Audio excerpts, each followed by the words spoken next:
जय हिंद साथियों, मैं मुरारी मौर्य अपने YouTube चैनल प्रयागराज एजुकेशन पे आप लोगों का हार्दिक स्वागत करता हूं। और आज हम लोग पढ़ेंगे एसएससी जीडी का प्रैक्टिस सेट।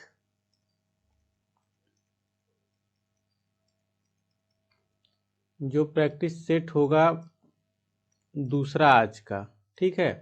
इससे पहले हम लोग एक प्रैक्टिस सेट पढ़ चुके हैं और ये प्रैक्टिस सेट जो है एसएससी जीडी को टारगेट करके बनाया गया है, जिससे कि आपको फ़ायदा हो सकता है। तो अगर वीडियो आप लोगों को अच्छी लगे तो वीडियो को शेयर करें, व्हाट्सएप स्टेटस पे, फेसबुक पे शेयर कर दीजिए, जिससे कि वीडियो और लोगों तक पहुंच सके। तो चलिए आइए हम लोग पढ़ना शुरू करते हैं। तो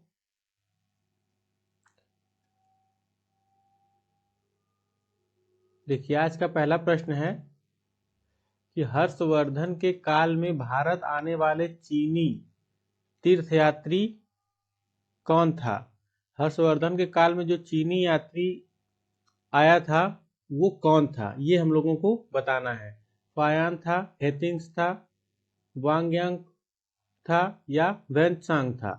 तो कौन था? तो ये वेनसांग था। तो चूंकि किसी न किसी राजा के काल में कोई न कोई यात्री जरूर आया है, तो यहाँ पे हम लोग कुछ यात्रियों को और कुछ राजाओं को चर्चा कर लेते हैं। तो देखिए, जैसा कि यहाँ पे बात करते हैं डाइमेकस। डाइमेकस जो था ये किसके समय आया था? तो डाइमेकस जो था ये बिंदुसार के समय आया था। किसके समय आया था? बिंदुसार के समय आया था। और अगला देख लेते हैं, मेगस्थनीज आया था। तो मेगस्थनीज किसके समय आया था? मेगस्थनीज जो था ये आया था चंद्रगुप्त के समय। किसके समय? चंद्रगुप्त के समय आया था। और अगला देख लेते हैं, फाह्यान। तो फाह्यान यहाँ पे लिखा हुआ ही है। तो फाह्यान किसके समय आया था? तो फाह्यान जो था ये चंद्रगुप्त द्वितीय या उसे विक्रमादित्य भी कहते हैं, उसके समय आया था। किसके समय आया था? चंद्रगुप्त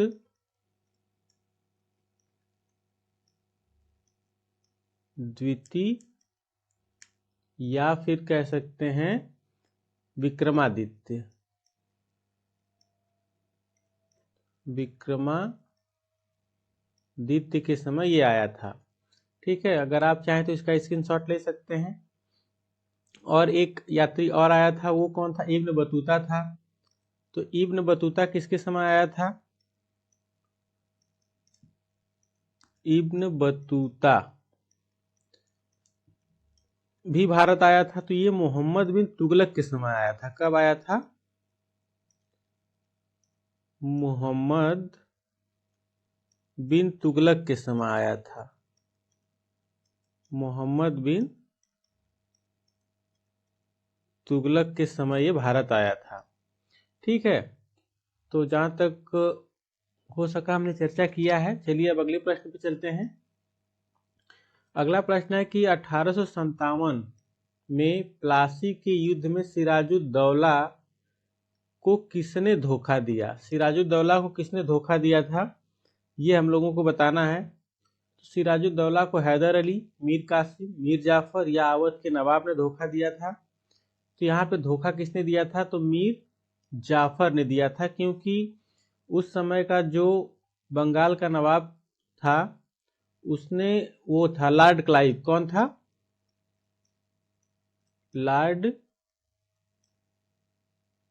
लॉर्ड क्लाइव था।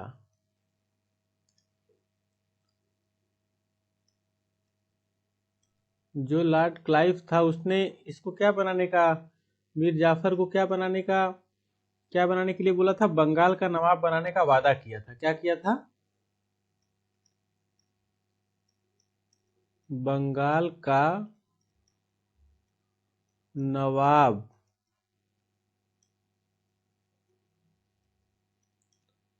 बनाने का वादा किया था। किससे किया था? मीर जाफर से किया था। कौन किया था? लॉर्ड क्लाइव ने किया था। तो मीर जाफर जो था इसका सिराजुद्दौला का क्या था, सेनापति था। क्या था, सेनापति था, और इसने सिराजुद्दौला के साथ धोखा कर दिया और लॉर्ड क्लाइव के साथ मिल गया, इसलिए फिर अंत में जाके मीर जाफर को के साथ क्या हुआ, आप लोगों ने कहानी सुनी है। चलिए आगे चलते हैं। अगला प्रश्न है कि स्वामी विवेकानंद का मूल नाम था। तो स्वामी विवेकानंद का मूल नाम क्या था, ये हम लोगों को बताना है। तो स्वामी विवेकानंद का मूल नाम था नरेंद्र दत्त, बटुकेश्वर दत्त, कृष्ण दत्त या सुरेंद्र दत्त। तो इनका नाम क्या था, नरेंद्र दत्त, नरेंद्र नाथ दत्त था। क्या था, नरेंद्र नाथ दत्त। नरेंद्र नाथ दत्त क्या थे, इनको यहाँ पे बात कर लेते हैं। नरेंद्र नाथ दत्त यानी स्वामी विवेकानंद की, इनका जन्म कब हुआ था, इनका जो जन्म हुआ था ये हुआ था 12 जनवरी 1863 में। 12 जनवरी 1863 में। और यहीं पे देख लेते हैं कि इनकी मृत्यु कब हुई थी। तो इनकी जो मृत्यु हुई थी स्वामी विवेकानंद की, इधर इसी के सीध में लिख देते हैं, मृत्यु इनकी हुई थी,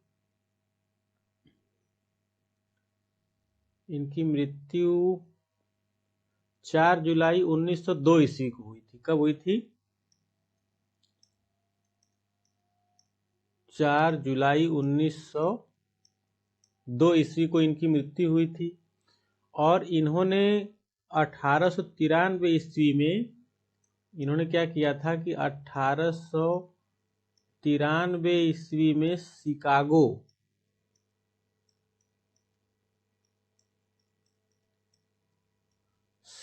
में धर्म सम्मेलन में हिस्सा लिया था।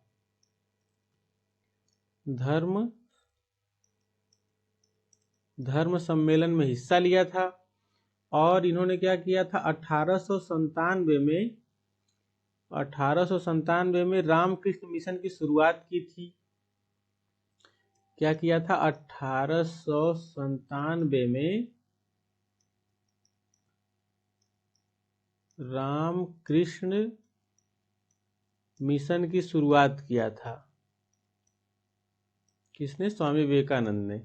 रामकृष्ण मिशन की शुरुआत।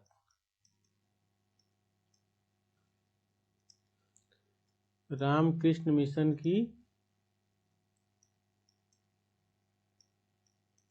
शुरुआत किए थे, ठीक।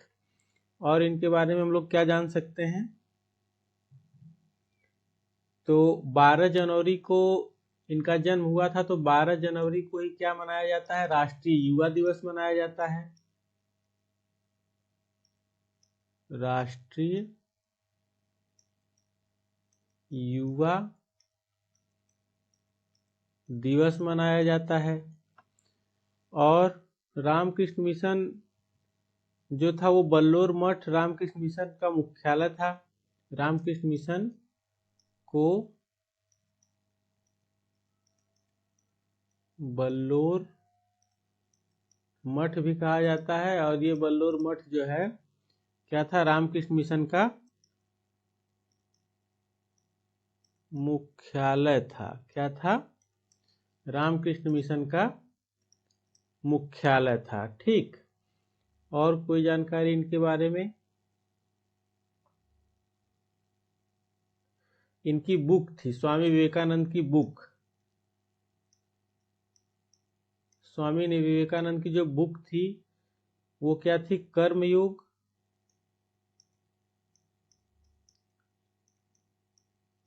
कर्मयोग थी। और दूसरी बुक इनकी थी राजयोग।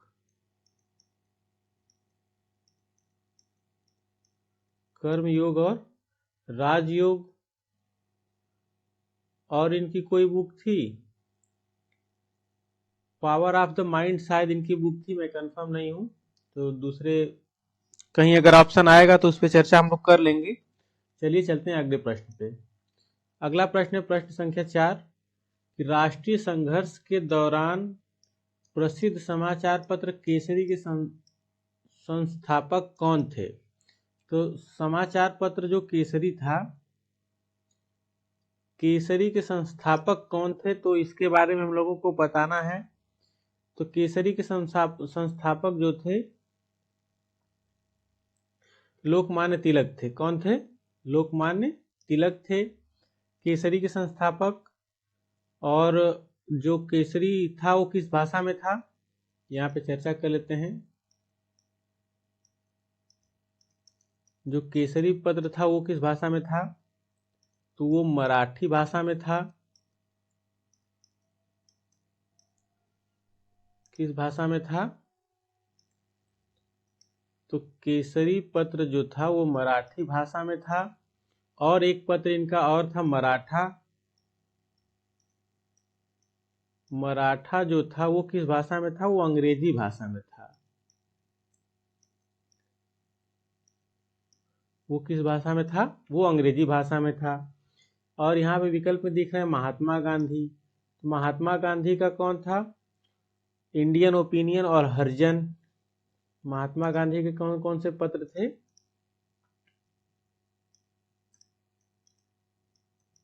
इंडियन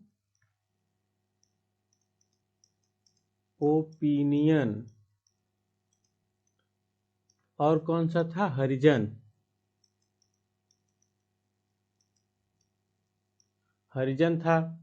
जवाहरलाल नेहरू का कौन सा था, तो जवाहरलाल नेहरू का नेशनल हेराल्ड था। क्या था, नेशनल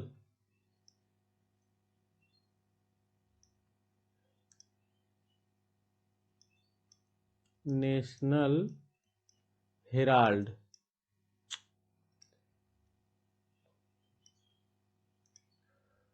इनका था नेशनल हेराल्ड। ये जवाहरलाल नेहरू का था। चलिए आगे चलते हैं। अगला प्रश्न हम लोगों का है प्रश्न संख्या 5 कि किसे भारत में हरित क्रांति का जनक कहा जाता है। तो किसे भारत में हरित क्रांति का जनक कहा जाता है, ये हम लोगों को बताना है। तो जो है हरित क्रांति का जनक एम.एस. स्वामीनाथन को कहा जाता है। किसे कहा जाता है, एम.एस. स्वामीनाथन को कहा जाता है। और हरित क्रांति के बारे में हम लोग कुछ विशेष बात कर लेते हैं। जैसे हरित क्रांति शब्द का पहला प्रयोग किसने किया था, हरित क्रांति शब्द का पहला प्रयोग किसने किया था, तो ये विलियम गॉड ने किया था। किसने किया था,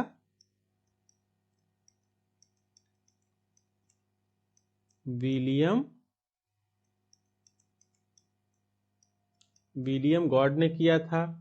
इसकी शुरुआत कब हुई थी, हरित क्रांति की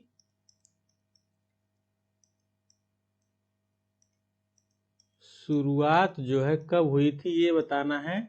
इसकी शुरुआत कोई फिक्स डेट नहीं है, लेकिन 1960 के आसपास इसकी शुरुआत हुई थी। 1960 के आसपास। ठीक ठीक। आगे चलते हैं। इसकी शुरुआत कहाँ से हुई थी, तो इसकी जो शुरुआत हुई थी ये हम लोग कह सकते हैं कि अमेरिका से, अमेरिका या मैक्सिको। कहाँ से, मैक्सिको से। अमेरिका या मैक्सिको से। और थोड़ा सा इसके बारे में जान लेते हैं। अंतरराष्ट्रीय स्तर पर इसके जन्मदाता कौन थे, हरित क्रांति के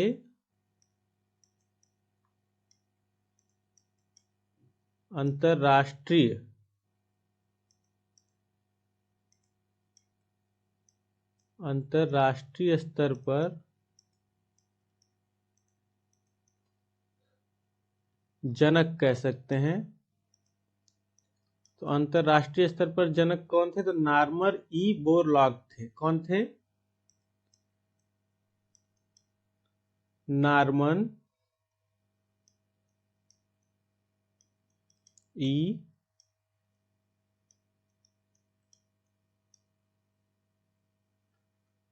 एक मिनट, नॉर्मन ई बोरलॉग,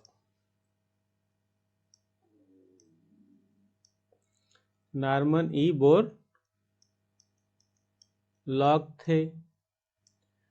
और इसकी शुरुआत जो हुई थी, भारत में हरित क्रांति की शुरुआत, तो यहाँ पे एक पॉइंट और लिख लेते हैं,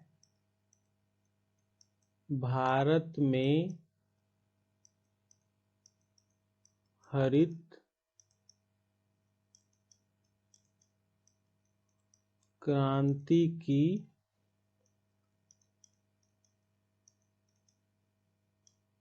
शुरुआत, तो भारत में हरित क्रांति की शुरुआत जो हुई थी 1966-67 में हुई थी, 1966-67 में हुई थी। और किस फसल से हुई थी? तो गेहूं के फसल से हुई थी। किससे हुई थी?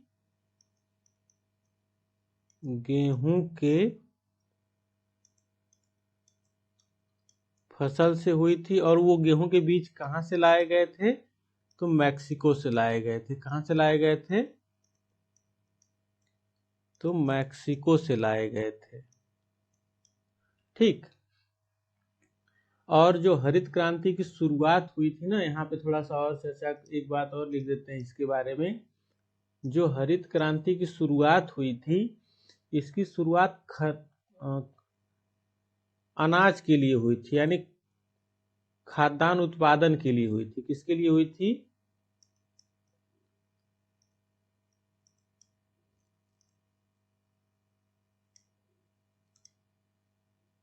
किसके लिए हुई थी? खाद्यान्न उत्पादन के लिए हुई थी। या सीधे सीधे लिख देते हैं कि अनाज के लिए हुई थी। हरित क्रांति की शुरुआत किसके लिए हुई थी? तो अनाज के लिए हुई थी। ठीक है, चलिए आगे चलते हैं अगले प्रश्न पे। अगला प्रश्न हम लोगों का प्रश्न संख्या 6 है कि संविधान में मौलिक कर्तव्य को कब, संविधान में मौलिक कर्तव्य या मौलिक कर्तव्यों को कब शामिल किया गया? 1975 में, 1976 में, 77 में या 1979 में? तो ये कब शामिल किया गया था? तो 1976 में शामिल किया गया था। और कौन सा संविधान संशोधन था? तो जो संविधान संशोधन था वो था 42वां संविधान संशोधन। और 42वें संविधान संशोधन को हम लोग क्या कहते हैं, और क्या कहा जाता है? 42वें संविधान संशोधन को लघु संविधान कहा जाता है। क्या कहा जाता है? लघु संविधान कहा जाता है। और थोड़ा सा इसके बारे में बात कर लेते हैं कि मौलिक कर्तव्य के बारे में। तो मौलिक कर्तव्य जो था मूल संविधान में नहीं था। मौलिक कर्तव्य मूल संविधान में नहीं था। जोड़ा कब गया? तो 42वां संविधान संशोधन के द्वारा जोड़ा गया। और क्या हुआ? 1976 में 42वां संविधान संशोधन हुआ। कितने मौलिक कर्तव्य जोड़े गए? तो 10 मौलिक कर्तव्य जोड़े गए। कितने? 10 मौलिक कर्तव्य जोड़े गए। 10 मौलिक कर्तव्य जोड़े गए। मौलिक कर्तव्य को हम लोग फंडामेंटल ड्यूटी यानी एफडी भी कह देते हैं। और इसके बारे में क्या जान लेते हैं? इस समय वर्तमान में कितने हैं? तो वर्तमान में जो है मौलिक कर्तव्यों की संख्या 11 है। कितनी है? 11 है। और 11वां मौलिक कर्तव्य जो था, 11वां फंडामेंटल ड्यूटी, ये कब जोड़ा गया? तो ये जोड़ा गया जो है 86वां संविधान संशोधन हुआ था। 86वां संविधान संशोधन कब हुआ था? तो 2002 में हुआ था। और इसी 86वां संविधान संशोधन में अनुच्छेद यानी आर्टिकल 21A जोड़ा गया, जो कि शिक्षा से संबंधित था। 11वां मौलिक कर्तव्य का क्रम पूछ लेता है, किस क्रम पे ये आता है? तो 11वां मौलिक कर्तव्य का क्रम जो होता है वो के या ट होता है। 11वां मौलिक कर्तव्य का क्रम जो होता है के या ट होता है। और क्या हुआ, 42वें संविधान संशोधन पे आ जाते हैं। 42वें संविधान संशोधन से क्या हुआ था, प्रस्तावना में संशोधन हुआ था। यहाँ पे सबसे बड़ी बात लिख लेते हैं, 42वें संविधान संशोधन से प्रस्तावना में संशोधन हुआ। प्रस्तावना में संशोधन हुआ था और इसमें 3 शब्द जोड़े गए थे। नंबर 1 में समाजवादी,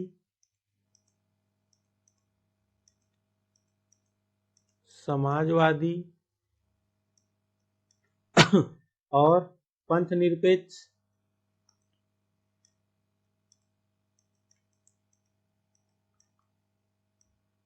पंथनिरपेक्ष जोड़ा गया। और क्या जोड़ा गया था, तीसरा अखंडता जोड़ी गई थी, अखंडता।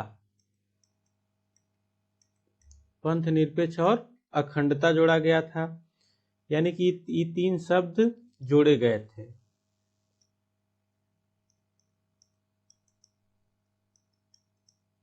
जोड़े गए शब्द, ये 3 शब्द जोड़े गए थे। थोड़ा सा हम लोग फिर से आ जाते हैं मौलिक कर्तव्य पे। तो मौलिक कर्तव्य के बारे में यहाँ देख लेते हैं कि मौलिक कर्तव्य किस किस सिफारिश पे जोड़े गए थे। तो सरदार स्वर्ण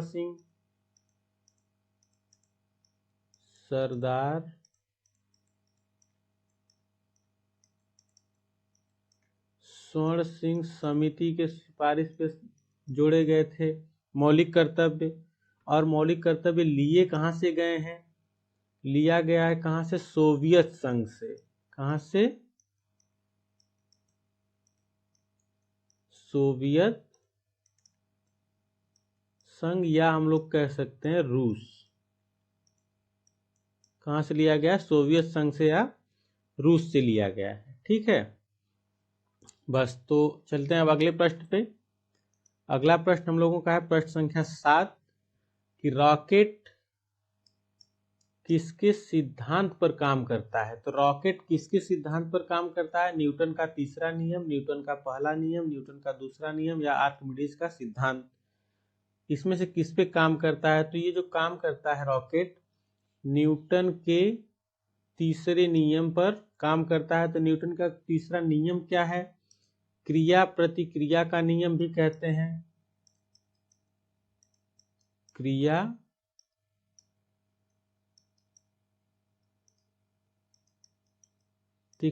प्रतिक्रिया का नियम भी इसे कहा जाता है, क्रिया प्रतिक्रिया का नियम। न्यूटन का पहला नियम, न्यूटन के पहले नियम को क्या कहते हैं। तो न्यूटन के पहले नियम को जड़त्व का नियम कहते हैं। जड़त्व का नियम कहा जाता है किसको, न्यूटन के पहले नियम को। फिर न्यूटन का दूसरा नियम क्या होता है, न्यूटन का दूसरा नियम होता है F बराबर ma। ठीक है, तो अब चलते हैं अगले प्रश्न पे। देखिए अगला प्रश्न हम लोगों का क्या है, प्रश्न संख्या 8 है।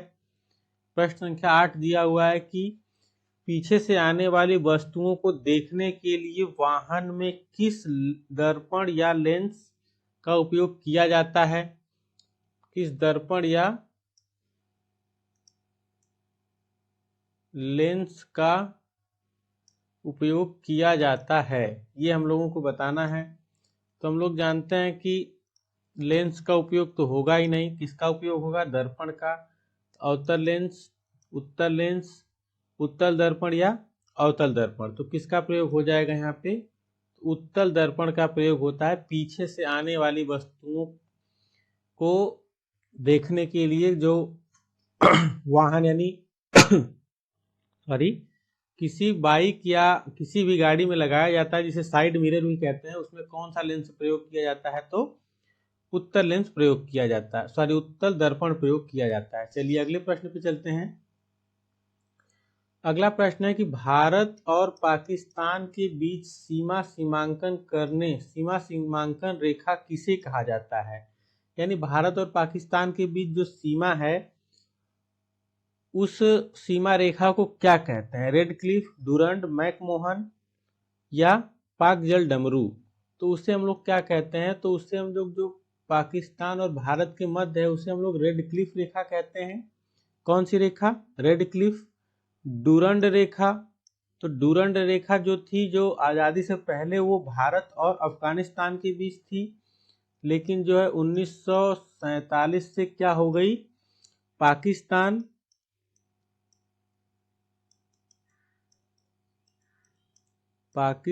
और किसके बीच हो गई? अफगानिस्तान के बीच हो गई। पाकिस्तान और अफगानिस्तान के बीच हो गई।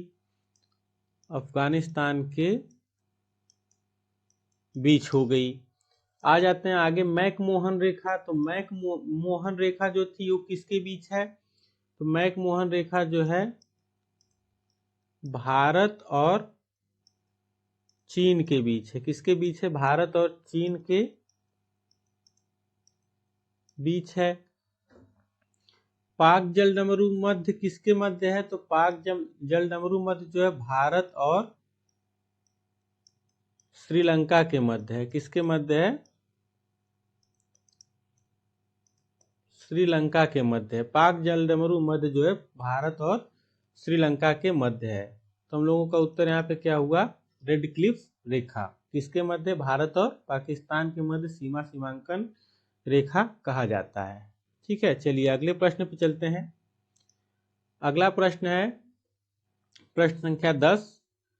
आप लोगों से मैं फिर एक बार कह देना चाहता हूं कि इस वीडियो को अच्छे से शेयर करें, फेसबुक पे और अपने व्हाट्सएप स्टेटस पे लगा दें, जिससे कि ज़्यादा से ज़्यादा शेयर हो सके और ज़्यादा से ज़्यादा लोगों तक पहुंचा जा सके। देखिए अगला प्रश्न है कि येन किस देश की मुद्रा है?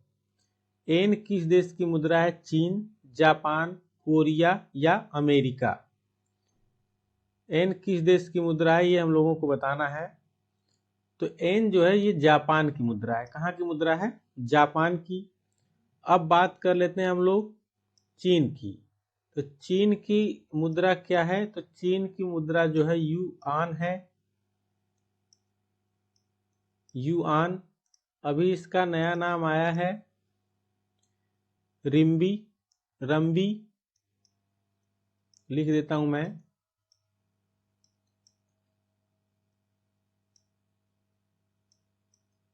ये जो है चीन ने अपनी मुद्रा का नया नाम रखा है।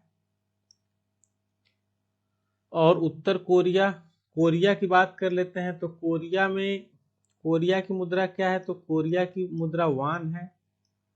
क्या है? वान। अमेरिका की मुद्रा क्या है? तो अमेरिका की मुद्रा डॉलर है। डॉलर क्या है? डॉलर। चलिए अगले प्रश्न पे चलते हैं। अगला प्रश्न हम लोगों का है प्रश्न संख्या 11। प्रश्न 11 है कि विश्व पर्यावरण दिवस कब मनाया जाता है? प्रश्न है विश्व पर्यावरण दिवस कब मनाया जाता है? 7 जुलाई, 15 मार्च, 5 जून या 17 जून? तो विश्व पर्यावरण दिवस जो है ये कब मनाया जाता है? 5 जून को मनाया जाता है। और 17 जून को क्या मनाया जाता है? विश्व मरुस्थल रोकथाम दिवस। 17 जून को क्या मनाया जाता है? विश्व मरुस्थल रोकथाम दिवस ये कब मनाया गया? 17 जून को मनाया जाता है। 15 मार्च को क्या मनाया जाता है? तो उपभोक्ता अधिकार दिवस मनाया जाता है। 15 मार्च को उपभोक्ता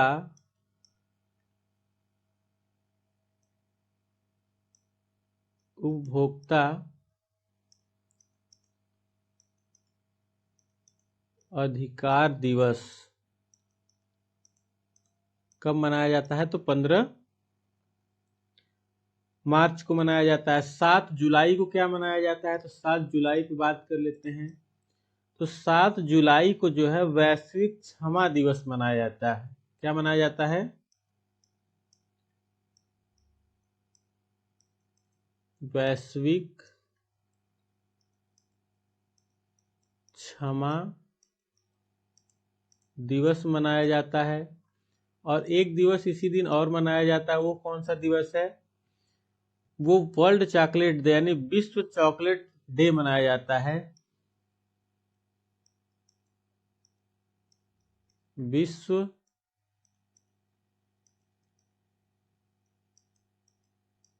चॉकलेट दिवस मनाया जाता है। कब? 7 जुलाई को। ठीक है, चलिए अगले प्रश्न पे चलते हैं। अगला प्रश्न हम लोगों का है प्रश्न संख्या 12। Discovery of India. Discovery of India पुस्तक किसने लिखी? तो डिस्कवरी ऑफ इंडिया पुस्तक किसने लिखी है ये हम लोगों को बताना है। तो discovery of India Vikram Seth, Sardar Patel, Mahatma Gandhi या फिर जवाहरलाल नेहरू। तो डिस्कवरी ऑफ इंडिया किसकी पुस्तक है? जवाहरलाल नेहरू की है। और इस पे हम लोग थोड़ा सा और जवाहरलाल नेहरू के बारे में बात कर लेते हैं कि इनकी और कौन कौन सी पुस्तकें हैं। जवाहरलाल नेहरू की एक पुस्तक है एक आत्मकथा। क्या है? एक आत्मकथा। एक आत्मकथा है। और इनकी एक और पुस्तक है विश्व इतिहास की झलक। विश्व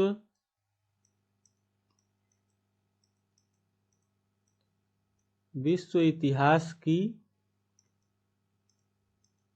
झलक है। विश्व इतिहास की झलक। इंडिया एंड वार है एक और इनकी है।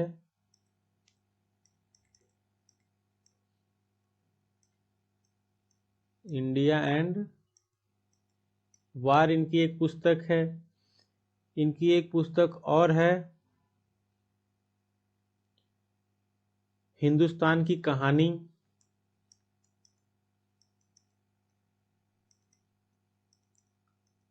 हिंदुस्तान की कहानी।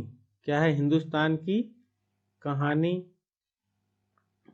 और महात्मा गांधी के बारे में थोड़ा सा देख लेते हैं कि महात्मा गांधी की कौन कौन सी पुस्तकें हैं। तो महात्मा गांधी की जो पुस्तक है हिंद स्वराज मेरे सपनों का भारत। हिंद स्वराज एक है मेरे सपनों का भारत महात्मा गांधी की है। My experiment with truth Mahatma Gandhi की है जो बहुत फेमस है, लगभग याद होगी सबको। विक्रम सेठ की एक पुस्तक है the golden gate. The golden gate ये हो गई।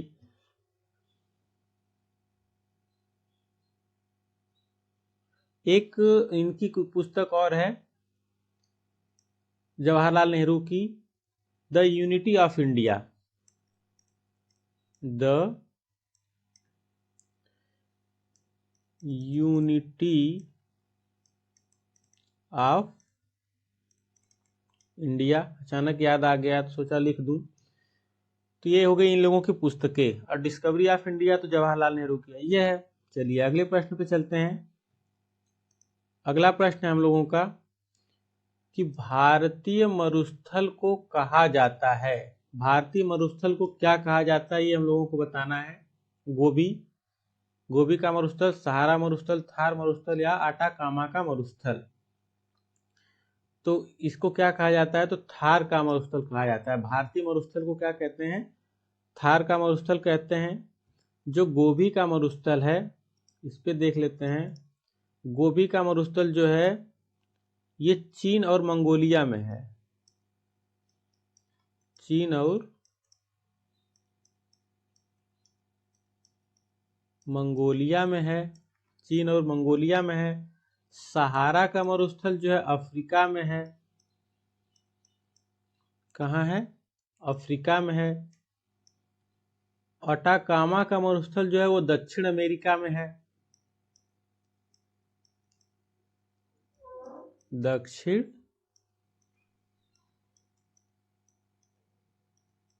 अमेरिका में है। क्या है, अटाकामा का मरुस्थल। ठीक है, थार का मरुस्थल भारत में है। यही हम लोगों को बताना था, विकल्प सी हम लोगों का सही है। चलिए अगले प्रश्न पे चलते हैं। अगला प्रश्न हम लोगों का है कि विश्व का सबसे बड़ा डेल्टा कौन सा है। विश्व का सबसे बड़ा डेल्टा कौन सा है, सुंदरबन, अमेज़न बेसिन, ग्रीनलैंड या कांगो बेसिन। तो सबसे बड़ा डेल्टा कौन सा है, तो सुंदरबन का डेल्टा है। कौन सा डेल्टा सबसे बड़ा है, विश्व का सबसे बड़ा डेल्टा सुंदरबन डेल्टा है। और ये किस नदी पर है, तो ये जो है गंगा और ब्रह्मपुत्र नदी पर है।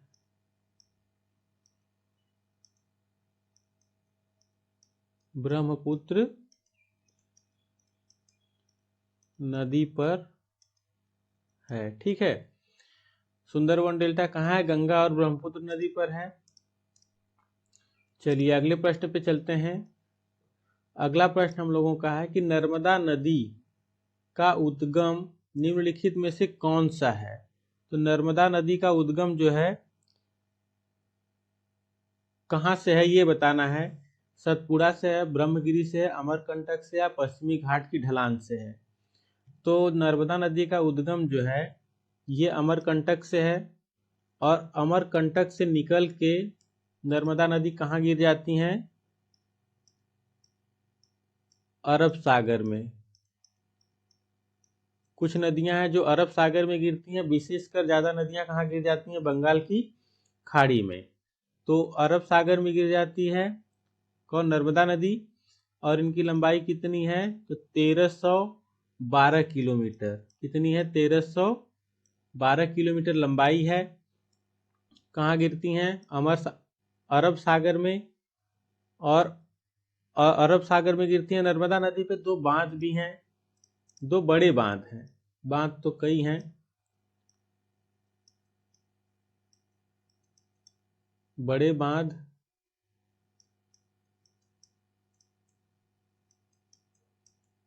दो बांध भी हैं। बांध पे देख लेते हैं, बांध कौन कौन से हैं। महेश्वर बांध है,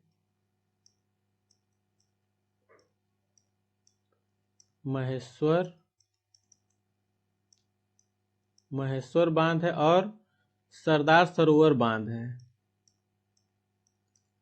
सरदार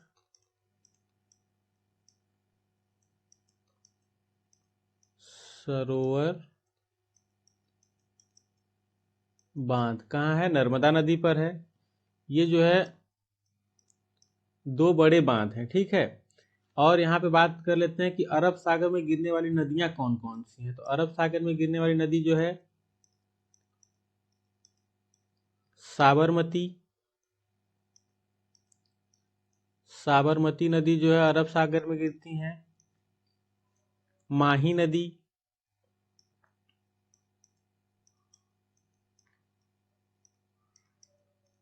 माही नदी, ताप्ती नदी,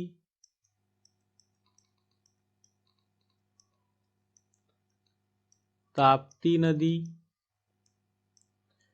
नर्मदा नदी तो गिरती ही है, शरावती नदी,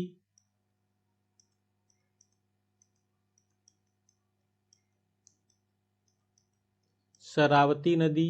ये सभी नदियां कहाँ गिरने वाली हैं, यहीं पे लिख देते हैं नर्मदा नदी। ये सभी नदियां कहाँ गिरने वाली हैं, तो अरब सागर में गिरने वाली हैं। ठीक, तो नर्मदा नदी का उद्गम कहाँ से है? तो अमरकंटक से है। चलिए अगले प्रश्न पे चलते हैं। अगला प्रश्न है प्रश्न संख्या 16 कि नीति आयोग का पदेन अध्यक्ष कौन होता है? योजना और विकास मंत्री, वित्त मंत्री, प्रधानमंत्री, ग्रामीण और सामुदायिक विकास मंत्री। तो कौन होता है? तो इसमें से होता है प्रधानमंत्री। क्या होता है? नीति आयोग का पदेन अध्यक्ष जो होता है वो प्रधानमंत्री होता है। नीति आयोग के बारे में हम लोग थोड़ा सा देख लेते हैं।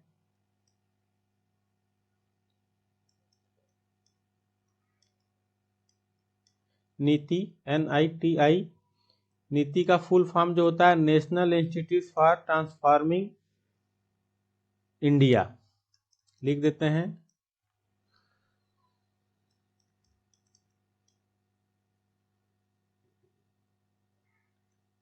नेशनल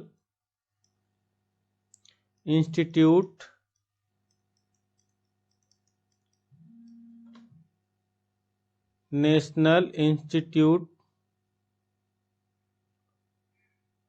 एक मिनट, नेशनल इंस्टीट्यूशन होता है।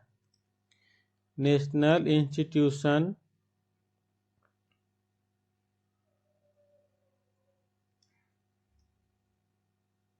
फिर से लिखते हैं।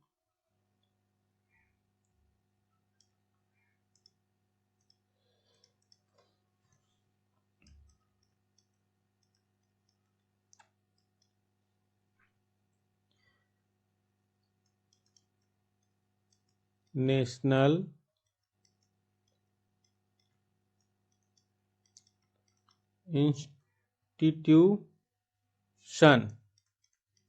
Institution for transforming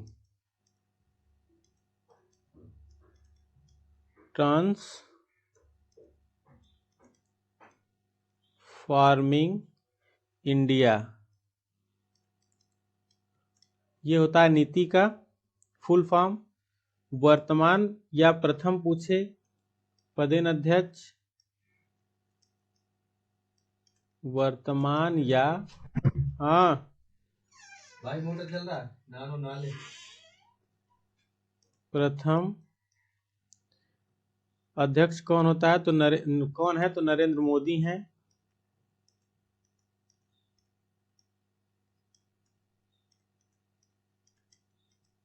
Narendra Modi क्या है? इसके अध्यक्ष हैं। प्रथम या वर्तमान यही हैं, क्योंकि जब ये आए थे तभी नीति आयोग, योजना आयोग के स्थान पे नीति आयोग को लाया गया था। जो है नीति आयोग के सीईओ कौन है? तो VVR सुब्रमण्यम है।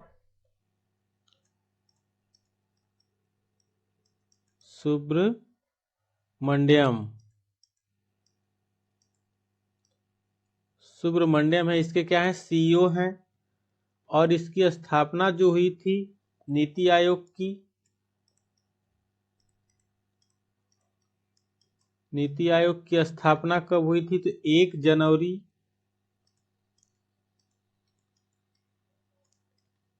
2015 को।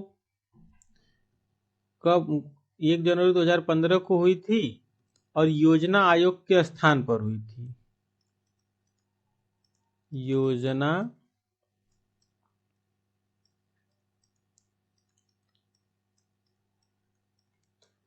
आयोग के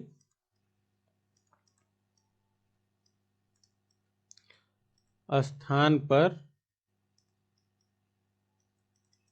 हुई थी।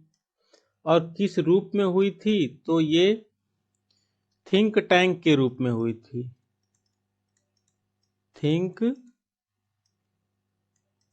टैंक के रूप में इसकी स्थापना हुई थी।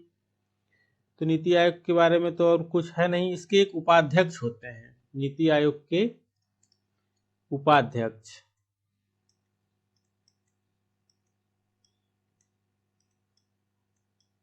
नीति आयोग के जो उपाध्यक्ष हैं वो कौन है? तो सुमन बेरी हैं। कौन है? सुमन बेरी। बस नीति आयोग के बारे में इतना ही। चलते हैं अगले प्रश्न में। प्रश्न संख्या हम लोगों का है 17। पेट्रोलियम किसका मिश्रण है? पेट्रोलियम जो है किसका मिश्रण ये पूछ रहा है। तत्वों का है, हाइड्रोकार्बन का है, पॉलीमर का है, लवण का है। तो ये जो है हाइड्रोकार्बन का मिश्रण होता है। किसका? पेट्रोलियम जो है हाइड्रोकार्बन का मिश्रण होता है। जल्दी जल्दी करते हैं, आगे बढ़ते हैं। निम्नलिखित में से कौन सबसे बड़ा जीवित पक्षी है? मोर, शुतुरमुर्ग, डोडो या तुर्की? तो ये कौन है? शुतुरमुर्ग है।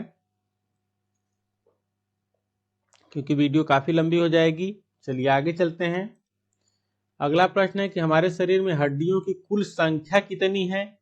तो कुल संख्या जो है ये तो पूछा नहीं है कि कब कितनी होती है। तो वैसे तो 206 होती है। कितनी होती है? 206। लेकिन जन्म के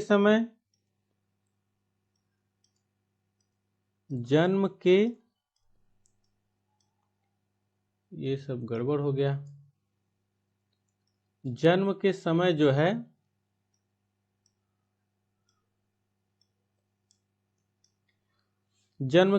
होती है 70 हड्डी होती है।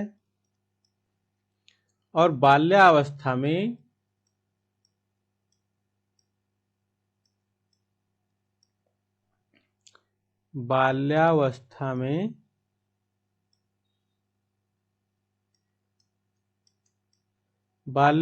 में जो है यही 300 से 350 हो जाती हैं। लेकिन एक वयस्क मनुष्य में कितनी हड्डियां होती हैं? तो 206 होती हैं। ठीक, चलिए अगले प्रश्न पे चलते हैं। अगला प्रश्न है हम लोगों का कि संयुक्त राज्य अमेरिका के राष्ट्रपति का नाम। तो संयुक्त राज्य अमेरिका के राष्ट्रपति जो प्रथम राष्ट्रपति थे जॉर्ज वाशिंगटन थे।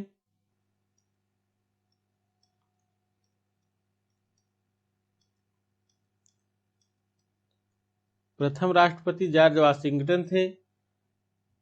इस समय जो है वो कौन है? जो बाइडेन है। बराक ओबामा जो है इसके पहले थे, डोनाल्ड ट्रंप के पहले। जो बाइडेन इस समय वर्तमान में कौन है? यहाँ पे हम लोग लिख लेते हैं कि संयुक्त राज्य अमेरिका के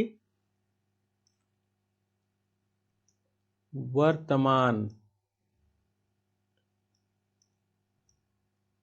राष्ट्रपति का नाम क्या है? तो वर्तमान राष्ट्रपति जो है जो बाइडेन है। ठीक है, चलिए अगले प्रश्न। अब अगला प्रश्न है ही नहीं, तो बस इस सीरीज का ये लास्ट प्रश्न था। वीडियो अच्छी लगे तो सेशन को शेयर करें और वीडियो को लाइक करें, चैनल को सब्सक्राइब करें। चलिए फिर मिलते हैं नेक्स्ट वीडियो में, तब तक के लिए जय हिंद।